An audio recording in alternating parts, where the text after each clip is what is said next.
Hi, I'm Marianne. I'm 40 years old, and in 19 days, I'm going to have a hip replacement.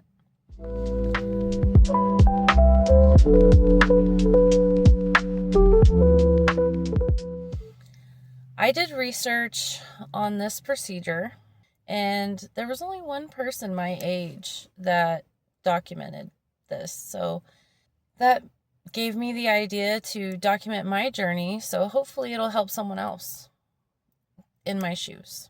So this started February of 2025. I was stretching because my hips had started, cramping, in certain positions. And I overstretched and hurt myself. So I went to urgent care and they thought that it was from my stent, not my hip. Now, in 2019, I had a iliac vein stent put in for May-Thurner syndrome. It is when your left iliac vein is compressed by your iliac artery. So mine was significantly compressed, so they put a wall stent in, is what they call it. And I hadn't had any issues with it all that time. And so I wasn't certain that it was my stent, and I kept asking, are you sure it's not something else? And they said it's probably your stent because you've had issues with that area before, so that's where we need to look. So I was like, okay. I had a CT angiogram in March, and it could not see inside my stent. So my cardiologist decided to do a venogram. It's the only surefire way that they can see what's going on in there. So April 17th of 2025, I had a venogram, and that's when they found out that my stent was closed on one side and it was clogged with blood clots. So my cardiologist cleaned that out, reopened the stent, and I was sent home. The pain was pretty significant afterwards. I was told, it's just because your vein is mad, that, because they have to put tubes in there to clean it out, and a camera, and, just give it time, it'll get better. And it didn't get better. It just kept getting worse and worse. And I told my doctor, it feels like something is pulled, like I pulled a muscle or something. And everybody just kept saying, it's just your vein. It's mad. Give it time. So I did. I gave it time, and it just kept getting worse. And in August, I had an ultrasound to check, and the ultrasound showed, good blood flow in my left leg, no blood clots.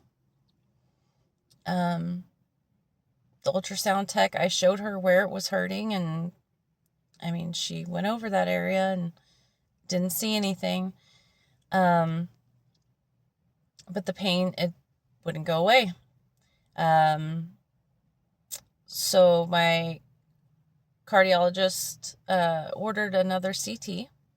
I had that, and that showed that the stent was open and flowing. So he said, the stent is clear. It's not, the pain isn't coming from there.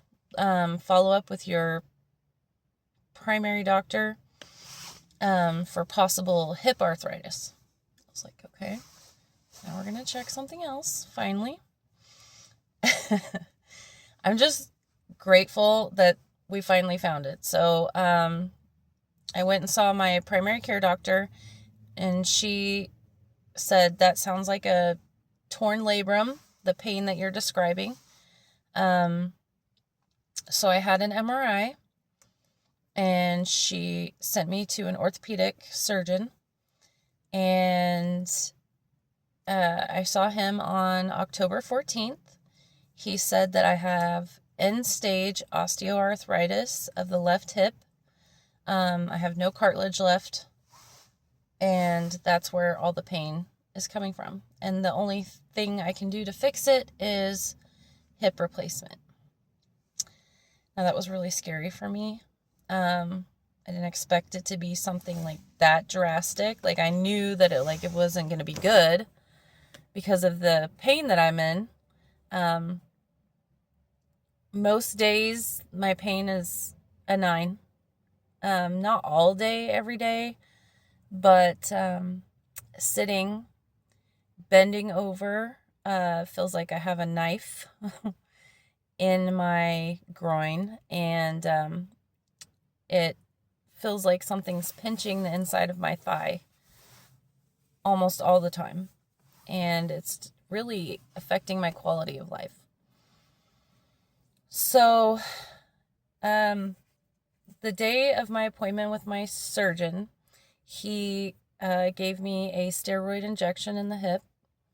He said that is one of the steps that I have to do before my insurance will even consider surgery.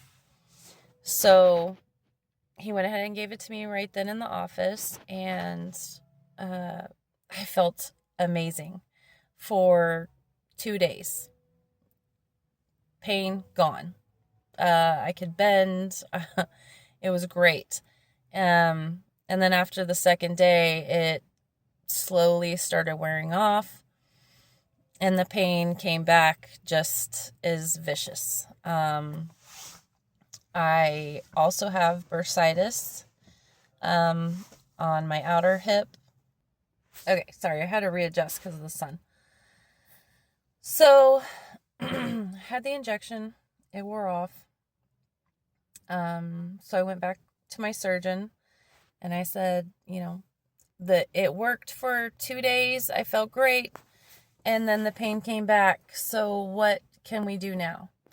Hoping that, he could just give me another injection. And he said, I can only give you those every 3 months. I can't. It's too soon. Because I had it October 14th. And when I went back, it was in November. And he said, the only other thing you can do is surgery. Well, it was affecting my life so badly. I've missed a lot of work this year, and that's not like me. I'm not a chronic absent person. So I decided I've had enough. So I'm going to have the surgery. I'm terrified, which is why I'm making these videos, in case there's somebody else out there that is like me and knowledge makes them feel better. So I just hope that this helps somebody. So today is 19 days till my surgery. I have pre-op on January 19th, and I have to go to a joint class to learn about my new joint and, the do's and don'ts. Because of my stent and the fact that I had blood clots in it in April, that puts me at higher risk for developing blood clots with the surgery, which makes this more scary for me. So my surgeon has to do my surgery at the hospital instead of his surgical center. I have to spend the night. And I have to go on blood thinners afterwards, which I haven't had a very good experience with blood thinners. So This time I'll be on an injection that I have to give myself, which I'm also not good at stuff like that. So if you want to know about the process, just stick around.